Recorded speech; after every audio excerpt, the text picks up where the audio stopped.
Right, latest podcast, short and sweet. We have Martin Lynch, playwright extraordinaire, music aficionado, but most of all, and not a lot of people know this, as Michael Caine might have said had he been here, the Cathedral Quarter as it became was your brainchild, wasn't it? Yes, I think it was. And I came around. First of all, I'm from that district. I live just like literally 500-700 yards away. I grew up in York Street, right beside Cathedral Quarter, so I knew the area well. But I'd come back to work there in the late 80s, early 90s. And the initial thing that the Tory government had done with Needham, low rents for anybody who comes and all, had all ended, and the whole thing was still very much. We got a couple of restaurants out of it, and it was a Nick's restaurant and Barry Todd's Architects and the Unemployed Centre. Apart from that, the area was still dead as a doornail. Yeah. Now all those entries around there, I ran those entries as a boy, collecting sticks, collecting firewood, collecting waste paper, anything that you could sell down Cook's yard. Yeah. We did that as kids, so I know the area very well. And subsequently then over the years I've visited a lot of venues, a lot of cities across Europe and North America.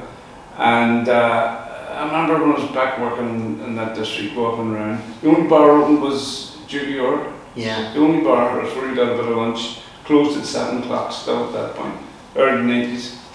And I thought, this is the oldest part of Belfast. This could easily be an arts and cultural quarter. Yes. So I went home and wrote a paper, sat up in bed one night and wrote a 10-page paper, showed it to Brenton Macklin of the Unemployed Centre, Dave Hangman of the Northern Visions, who were both in the district at the time. And they loved it. And Brenton got me and him a meeting with Ronnie Spence, who was the permanent secretary at the Department of Environment. Right.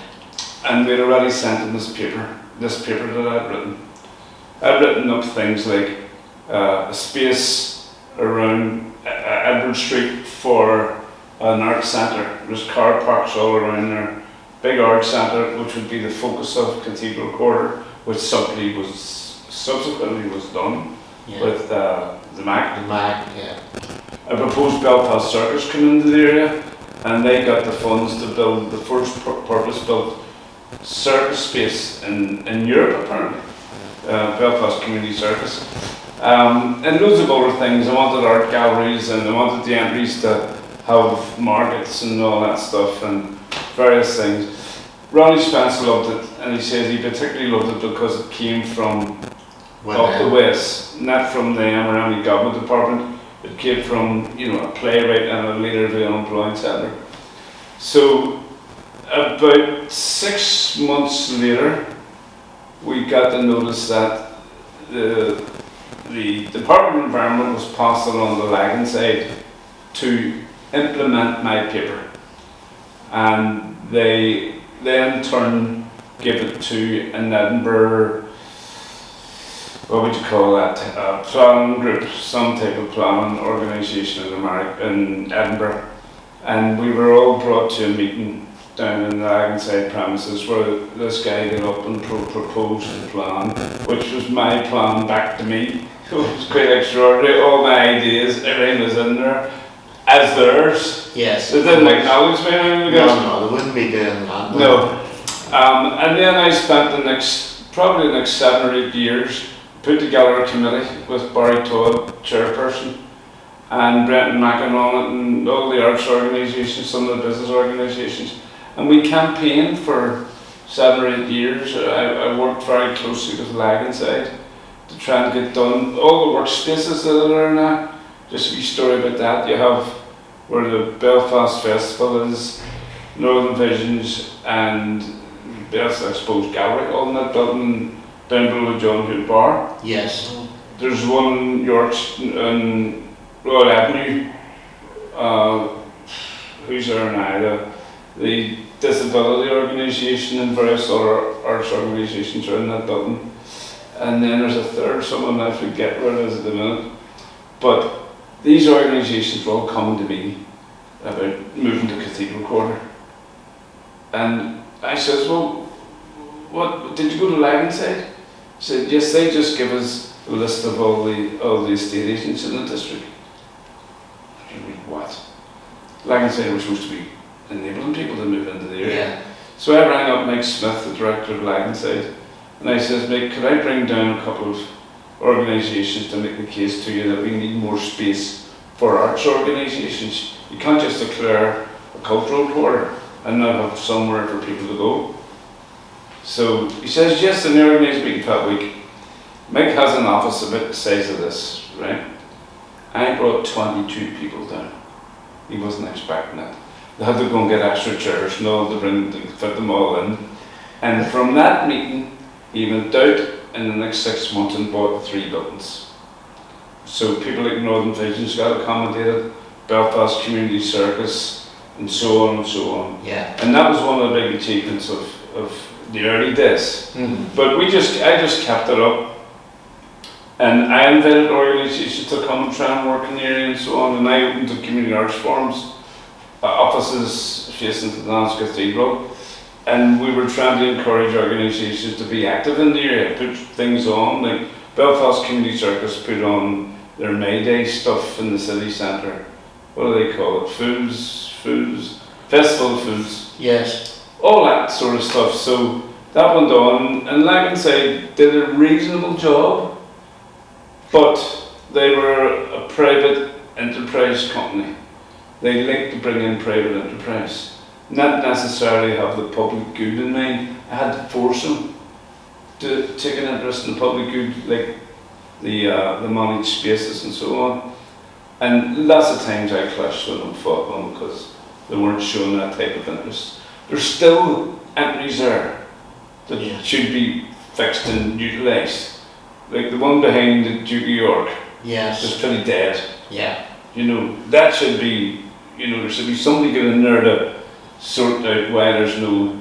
On the plus side though, the Cathedral Quarter Arts Festival is now a fixture in the annual calendar of Belfast entertainment, and they bring all sorts of people. Absolutely. I was heavily involved in starting that. Susan Quayle, Nuala Dalsett of Lagenside, the PR woman, says to me, Martin, we have money for a festival. I wonder, could you help out up at Queen's to have a Fringe Festival?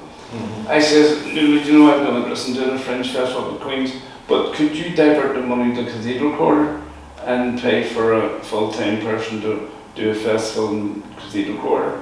So she wanted me and came back, yes, that's good. So I headhunted Sean Callan, who now is the director of it, has done a brilliant job. And yes, the festival does so much to make the area good. Like, just a wee juxtaposition story or contrast story. When Dick Mackenzie first took the project on, he sent out a man, one of his senior officers, Dick, no, I can't remember his name. Anyway, I said, well, come meet me in Warren Street. Now, before everything happened even, Warren Street and the whole district was dead. Yeah. So he met me at 5 o'clock at night at Warren Street, just where that new one, the Goat Bars, because social or something, just at the bottom of Hill Street, Warren Street. Yes. He met me there and there was nothing there. Like, the bar, A1 bar, had been a prefabricated building, and it was sitting there derelict. The merchant was closed, derelict. It wasn't the merchant, it was the bank. Nothing. It was raining, and the only people we saw at 5 o'clock at night was the odd postman going across the Tomb Street to work. And I'm trying to excite him about what could happen in the district. And I could see him after a while start to look at me as if this guy's nuts, you know. Yeah. And yet I stand that corner now during the festival, or anything. The place is a destination venue now, which is what I always wanted. It just still doesn't have enough arts content. No. I mean, on the other hand, who would have thought that I would be taken to St Anne's Cathedral to hear a string quartet playing the music of Queen. You know, Brilliant. and my wife said, you know, you'll love this. I said, Suzanne, I find it difficult to get my head around this. She said, don't be so traditionalist. Yeah. I know it's a church. Just think of it as an auditorium. I said, that isn't my problem. My problem is, do I want to hear a string quartet playing the music of Queen? Yeah. But I lost that argument. I have to say it was very atmospheric, Great. albeit it was freezing. Yes, You know, yes. but That's right. it would be, wouldn't it? And then, as you know, they've done loads of Yeah. Brian Kennedy has Yeah. done loads of events in the cathedral, which is great. But Sean has also used other non-traditional venues across the board, which has been brilliant. Bringing people into that area for the first time, probably, you know. So it gives me great joy to be in the area and see all these people, from what it was at the very start, when the Yes. place was dead. Yes. Seriously dead. Yes, so it's a classic case of you lit the blue touch paper and off it went. A bit like your career. I know that you were working at drama before Dockers, Yes. but as a punter, the thing that, while it comes into my head when your name is mentioned, is Dockers, which, Yes. to use a dreadfully hackneyed journalistic phrase, was groundbreaking. Yes, it is. You know what I mean? Well, But it was all yeah. for me. It was because it was real, because it was believable, and you had lived that life. So talk me through that. Well, I've been doing, we'd moved to Turf Lodge in West Belfast from the docks at that point. And I had got this notion to my head about starting a theatre company in the Turf Lodge. Just among the people who, I drank in the Turf Lodge Social Club and hung about it and all that stuff, played darts, you know, the usual things, in the early 70s, mid-70s. And I came up with a notion of writing plays, you know. Now, it's a long story. My dad had been a bit of a poet, a docker, who wrote poetry, you know, quite unusual. And then after we had done about 4 or 5 plays in Turf Lodge with the local group, the group theatre reopened. If you remember, it was the last people in it was James Young and so on. So it got bombed and it went derelict for a while. And the city council put a notice up that it was now opened. So I went down, as the advertisement said, and reported to the gas department. Yeah, this was the story. Report to the gas department to get the licence to play in the group theatre. So I had to join the queue of all the elderly women paying their gas bills. Aye. And when the woman came to the counter behind it, she says, "What? The group's theatre?" Well, I know nothing about that, sir. Went and had to get somebody back in. So they gave me a licence around then. I could have been putting on Old Calcutta with 50 nude dancers, you know. Yeah. Nobody questioned it. No. So we put on the play. The next play we were doing in Turf Lodge at that time was They're Taking the Barricades Down, which was about 1969, and when the barricades came up and then were taken down, and it was a huge success. So this was telling me I could write outside of Turf Lodge or Main Mead or York Street. That there was a way people were coming from all over Belfast to it. It was Terry DeWin who ran it then. I don't know if you remember him. I do. Told us to take another week, and we did fantastic. Now I didn't know that at that time that 3 different members of the Lyric Theatre's board had been to see it. So then I got a phone call to see if I would come up and meet the Lyric Theatre board. And I thought they were wanting me to, you know, maybe put on a play. But when I got there, they asked me would I become resident playwright. So that knocked me for 6. You know, I thought it was great. I was just overwhelmed. And I was writing a play at that time, halfway through it, called Docklands. And Sam McCready was the artistic director at the Lyric at the time. And at the meeting, I met him and Pierce O'Malley and John Boyd. And they said, "Want to be a resident playwright, pay me £2,000 a year." At that time I was on the dole on £14 a week. So I was able to sign off box 32 in the Falls Road on the Tuesday and sign in for my first wages from the Lyric Theatre that Friday. That was September 1980. And I told him I was writing Dockland. He says, "Well, when we finished?" I says, "Well, I'm just coming to the end of Act 1 and I think about another 3 months." So Kieran McCune came on the scene. He was secretary of the Lyric at the time. And he says, "Let me know when you finished Act 1. So I rang him and he says, "I'll be up in half an hour." He drove up in a wee mini in the middle of the Turf Lodge flats at the time, which was a pretty depressing place. Came up the stairs, rapped my door, and I handed him Act 1. Finished the play, and they all, like, Sam McCready was over the moon about it. He thought, "This is really good, really good." I have to say, he cut out half of my Dockland stories, you know, Yes. stories that were close to my heart, Yes. but he kept in the other half.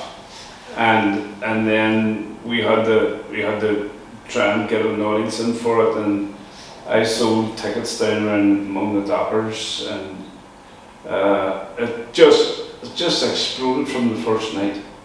People loved it. Standing ovation.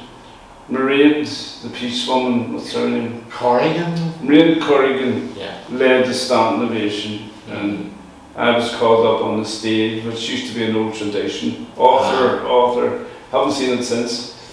And it's just the next month, it was a great audience, people coming from places who never went to the theatre before were coming to see it. And then it was brought back again 6 months later and did great business all the way through. So that was Dockers. Talking about theatres, the growing up behind was very big, you 9 times was impressive, but getting those people to have bombs on seats just to watch any shows, I'm sure that's different for you. That was the Troubles, according to my dad. Yes. 9 times in the Opera House. About 9. History of Troubles, according to my dad. Yeah. Again, that was another extraordinary experience. We first put it on in the assembly rooms in Donegal Street. You Yes. know, they're all back now. Yes. Put it on there as part of the Cathedral Quarter Arts Festival. I think Right. first or second year, Sean asked me to put it on. And it was great, packed out, 100 seats a night, you know what I mean, for 10 days or something. Yeah. And then Derek Nichol, if you remember, used to run the Opera House. Yes. He Oh, came, yes. He came to do it one day, orange hair, next day red hair, next day blonde hair. Yeah. Him. And he immediately took it, and he says, "Martin, can we do this in the Opera House?" And sold out, you know, a week sold out, and for the whole 9 or 10 times we've been there, sometimes for 2 weeks. Yeah. So every single ticket, people just loved that play. I remember Big Little being in it, Ivan Little, Aye. to give him his proper name. Yes. And he did a thing in part of it. He did lots of things, he had a huge part, but he did a bit where he became Mick Jagger. Do you remember? That's right. Do you remember you wrote it? Yes. and when he finished it, like such a big fella doing Mick Jagger, Yeah. he looked both good and awkward. Yeah. And every single time he put it on, he got a big round of applause at Yeah. the end of that, you know. Yeah. And Aidan was great in it. He know. was. And incidentally, he's on the play I'm doing in a few months, Pride of the Shore. I didn't write it, Gary Mitchell wrote it. Right. And we're doing a community project in Taggart Bay, and Big Aidan and Maury Jones are Right. playing husband and wife. That's the long and the short of it, isn't it? Yeah, absolutely. Yeah, that was Fogarty, or that was History of Troubles, and Yeah. Also, somebody who has worked with James on a number of things. Yes. Paddy Jenkins Yes. in the George Best play in the Opera House doing there was one bit where he went in as Alec Higgins. Starts out as a dad. And I starts out as wee Diggy, and then boom, there he is as Higgins. Unbelievable. You know, it was like magic. It was. And then he did Higgins brilliantly. He did. You know, he had all that. Brilliant. That's right. Yeah. Terrific. And Higgins died in the middle of that run. In fact, his hearse went past the Opera House Wow. when Dancing Shoes was on in the Opera House. Incredible coincidence, you know. Amazing. But people still talk about that scene between Higgins and George Best, arguing over who got the most bad headlines in the newspapers. You stopped 4 people, you run the Sun 4 weeks in a row. Yeah, but I was also the news award and all that stuff. Yeah. They're actually arguing over being bad boys, you know, who's the best bad boy. People still talk about that scene. Yeah. How did that name really come about, that title of that show? History of Troubles? Yes. No, it's a strange one because I remember a critic stopped me in the middle of the speech, had seen the advertisement, says, Martin, the History of Troubles according to my dad, that's a terrible title. I says, Jane, I don't think so. I think it's an attractive title, people will remember it. Okay. It's about when Long Cash came to a close, we had the Good Friday Agreement, we were told the Troubles were ending, really, you know, and Long Cash closed in 2000, and I'm sitting in the house watching the news, and all these prisoners coming out with their black bags over their shoulders. And even though I'd heard the talk and I'd seen the peace settlement 2 years earlier, this was telling me more profoundly that the Troubles might be over. So that was the first thing, and I thought, like, maybe I should write a play looking back over everything, but get in the humour of Belfast. Because so many Troubles television stuff particularly was all about bomb and shootings, IRA, all that stuff. And I thought, I want to tell the real story of the great humour there was behind the barricades, for instance. People find that hard to believe. But the fun, I used to laugh at 4 o'clock in the morning when I was out vigilanting the things that went on. You know, the first gun brought in the Turf Lodge was a shotgun. And this guy says, "Goes, I'll handle that, you know, I'll look after that." The next night he shot himself in the foot, you know, things like that. So all that humour. And then the other thing was, my dad himself was a great humorist. And I'd probably get a lot of that. He was a good storyteller. All doctors are good storytellers, by the way. And he used to tell us stories about before the Troubles and the 32 outdoor relief rats. So I kind of had that in my head and said, you know, the History of Troubles according to my dad. That's basically James were cobbled together. And I actually think it's a great title and has served it well. Well, proof of the pudding and all that, isn't it? Absolutely. Big Evan likes to boast about how many shows he has done and how many people. I think it's over 100,000 people now. 100, according to our team of researchers, i.e. me, it's 120,000. Wow, so, see? You know, 120,000 people can't be wrong. That's right. And we did it in London, and they added on for a month, and they added on another 2 weeks. So it did the business in London. We just couldn't get another venue at the time, but so it's been, as Evan would say, a phenomenon. As he would, yeah. You know.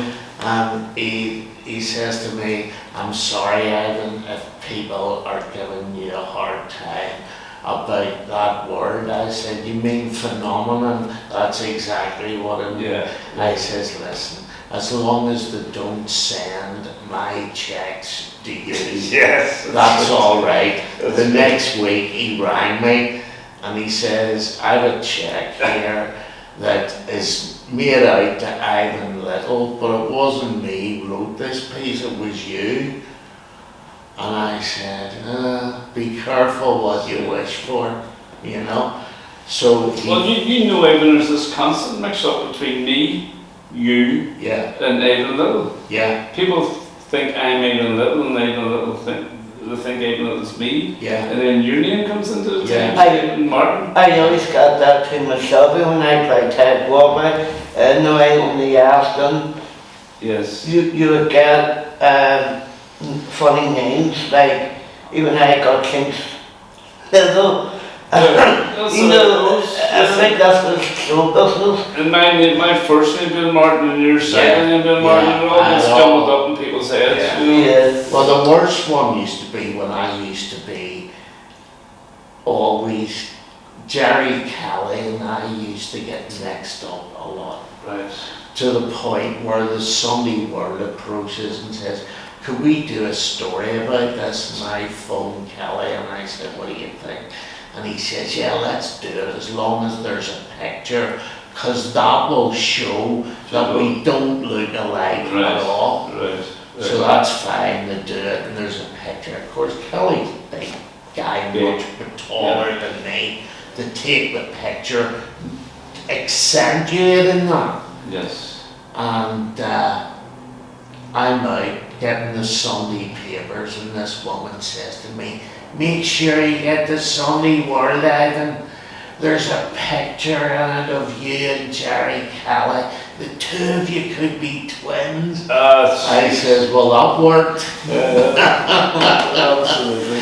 Let's move on to somewhere you're more familiar with than me, Hollywood. Oh. You writing the screenplay for a film involving three big names, one of whom is no longer with us, Bob Hoskins, but the other two still very much with it, and very much A-listers now. Yes. The film was called, A Prayer for a Dying. yes, and I believe it was Liam Neeson's first feature film, is that right? That is perfectly right. He had done one episode of Miami Vice before that, Right, for 2 minutes. on Yeah. screen, and this was his first feature film. Yeah. How did you really find him? You know, Liam? like what shows was he in before that one? You know, Well, really? He'd done a lot of theatre up to that point. He started in the Lyric Theatre, as you might know, James. Mhm. Then he moved to the Abbey Theatre and he became a leading actor at the Abbey. Then he moved to London with Helen Mirren. They were in Needham at the time. And then he was always very, very ambitious. And London wasn't enough for him. And then he moved to New York. And he hadn't done any TV or film before that. As I say, Miami Vice, and then A Prayer for Dan, and then we all know what his career went on after that, James. So did you see that in him though? no. There was as you say, there's people who don't have the ambition. There's a guy in Belfast, dead now as well. John, what do you call him? John Hewitt. Yeah, John. I mean, yeah. at that time, mid-70s to mid-80s, John Hewitt was the best actor in Belfast. Yeah. Best actor, without a shadow of a doubt.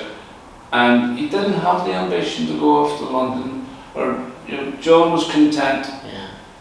Well, at least as far as we know, content in his own wee world. So there's people who just don't have the ambitions. They're equally as good. Yeah. But when I got the call for Prayer for Dan, Mickey rang my mother's house in Turf Lodge Right. and asked to speak to me. So, nice one. And then, so I went over to London and met him, and then, so I started he wanted me to rewrite the script. The script had been written by an old James Bond writer from the 60s, full of cliches, Yeah. didn't really know Northern Ireland, all that stuff. Yeah. So Mickey was keen to get the truth in first, Yeah. He was keen to get an authentic voice. The best part of about 3 months in London rewriting it, while Mickey hung out with dodgy people and running around and all that stuff, you know. An amazing character.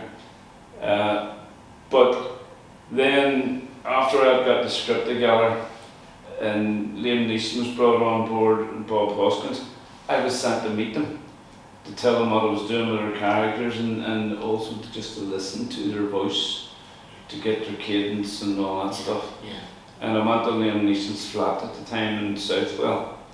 We had a great old chat. He had just been listening to Van Morrison coming to the shower. Yes. So it was a great chat, and then I went and met Bob Hoskins in a caravan on his first day of filming. So I then rewrote the characters based on what I was picking up from them. Yeah. And it's not a great film, even James, I have to say. It's, it's difficult because the guy who produced it didn't want me on board, Yeah. and he couldn't handle Mickey.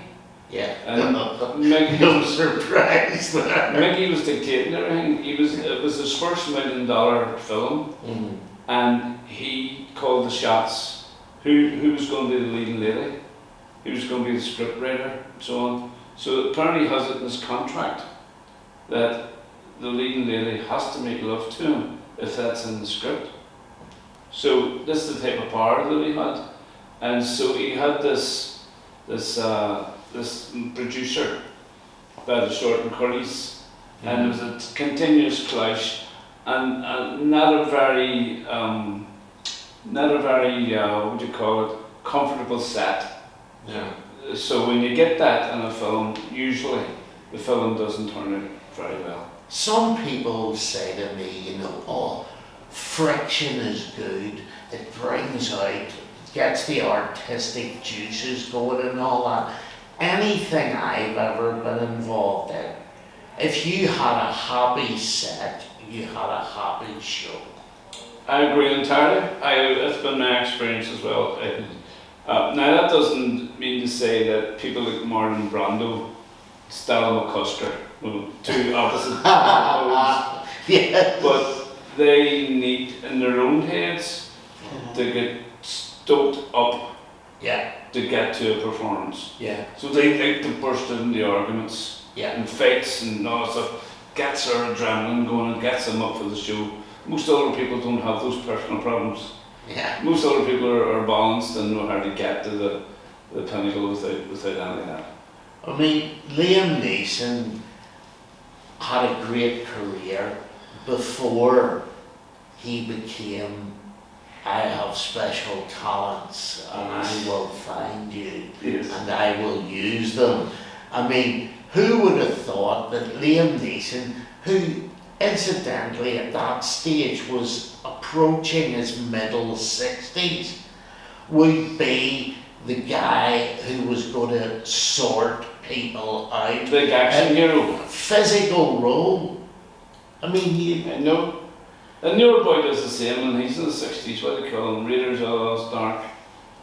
Harrison Ford. Harrison Ford. He's Yeah. in the same level, and his love interest is 35. You know, things Yeah. like that. You know, Harrison Ford, mind you, you can't say anything about Harrison Ford in our family. Is that Because when they sang Happy Birthday to James at the Oscars, oh, Harrison Ford was one of the first people on his feet singing and Clapping clapping. away. I mean, like 5,055 actors, and I'm thinking to myself, don't pinch me. Really, but it was actually really lovely just to see him standing up, clapping away. James, you made a huge impact over there. You know, you should be very, very proud of what you achieved. You know, we were all watching it. I never met you before, James, but everybody from here is watching it going, yay! You know, Well, I tell you, not so much when his face came in there, but you know. It was just his mother crying, because Yes. as you would. Absolutely. well, I mean, it's not, it's another man favourite. You see, Yes. when you watch the Oscars, you automatically think, you kind of one of a woman, and you represent Northern Ireland world, Yeah. and that's amazing. James, since that, you can do no wrong in this place. You could go and shoot the First Minister and Deputy Minister and they wouldn't put you in jail. You know? Yeah. You can do no wrong. I know exactly what Everybody thinks you're fantastic. Let's see if we could approach that from another angle. We'll ask the First and Deputy First Minister if they'd like to be in an episode of Marcella. Yes. Tell Martin what happened with your mother and Marcella. My mum got the last say for getting Marcella into the Ulster University. What's Marcella? Marcella is kind Marcella. of, It's a series, a police drama with Anna Friel as the lead, Okay. and it's had it's like worldwide. Through the episode series. And he Right. was Sorry, in. go ahead. and I was in Marcella herself, Yes. and it was really nice to see her. And she says to me, do you have to find a way to this area? And I said, that was my mum. Oh really? Like high five to my mum and say big thank you and so on. And I wasn't allowed to say anything because of that problem over in England of the fan and the lorry and stuff like that. Yes. And it came out actually my dad's birthday, and it was actually really lovely. And next minute I was really nervous. My hands were shaking like mad, and I got shot. Shot? By Marty McCann. actually. Rubbed out. Walked out, and I was really nervous. I wasn't going to say to anyone. My mum had raspberry this way. She couldn't believe her eyes. Well, it happens. Oh my God! Watching our son You get know, They've shot him. so, but I said, Mum, it's called acting for a reason. You know, really. But no, it was really Very hard. good. But Very good. Marty McCann's very good in this. He's what a Lights, singer. Blue Lights. Oh, I didn't know he sang. I've only seen one episode. Yeah, but he's very good in Blue Lights too. Yes. And yes. Very good. it's So I actually don't know, I'm talking about Marty McCann and Blue Lights. all right. Marty McGuire out there. Marty he's a singer. McGuire is a good singer. Brilliant. it's very good singer. But you know, it's look, here we are. We're going to do like half an hour. We're probably over that. But Plenty of editing. we could sit here for another hour, and so what we're going to have to do is put in the diary a year hence and reprise it. Another visit. Yes, another, and update everything. Well, look, it's been my pleasure. I know your dad many years now, usually Yes. in the behind the microphone in downtown in U105. And it's lovely to meet you, James, and the two of us. It's been a pleasure to do this with. Really thanks for coming and Not really at all. nice to do it. Not at all. I've worked with Claude McCabe before, Yes. and so in Ups and Downs. How do you really thank them into the show just before we go? Who, Graham McKee? No, No, sorry. yeah, who have you worked with? Claude Donnelly and Claude McCabe. Joe Donnelly and Jared McCabe? Yeah. Jared McCabe. Yeah. Two assholes. That's right of God. Yeah, I'm Yeah, only yeah. joking. Jared's actually working for me in my office now as a producer as well. Jared is a hugely talented actor. People haven't seen the best of this boy yet. I don't know if any has seen Stones in His Pockets at the Lyric, the last production. Extraordinary. Yeah. It's better than the first production, in my Yeah. opinion, Yeah. which went to the West End. Yes. Jared's very, very talented. Joe Donnelly was trained at RADA, which not very many actors in Northern Ireland were trained in RADA, which is the top drama school in London. And another very competent actor. I mean, she did hen do for us at the Opera House last year and stole the show. She has a brilliant speech about getting cancer. How the people, they were laughing all night and suddenly she brought them right down to a powerful emotional moment. And not every actor can do that. And she's currently in the Opera House for us. I'm producing Mary Jones's play Woman on the Verge of HRT, and she's playing another blinder. So two very good actors, James. You know, we've got, like, you know, I don't want to sound crappy at this, but Northern Ireland does punch above its weight, both in playwrights, actors, and even creatives. Like the amount of creatives who are away in Hollywood and all, cameramen and designers and everything. Do you know, there's a lot of talent here, and a lot of them are getting a chance through things like Blue Lights, which is fantastic to see. So long may it continue. Indeed. Well, look, thank you so much. You made it very easy. Mary Jones used to say to me when she came in to talk to me on the radio about her latest thing, one day she was getting really into it, and she said, "Oh Jesus," and then she said, "That's your fault." I said, "Why?" She says, "'Cause I come in here and I forget that I'm not sitting in our kitchen talking to you across the table." Good compliment. But this was you today. You did that for us. So yes, a nice conversation. Really thank you. Nobody was posing or bluffing or trying to reach glamour. You know, you know what Arthur Miller said about glamour? The closer you get to it, the further it goes away. Yeah.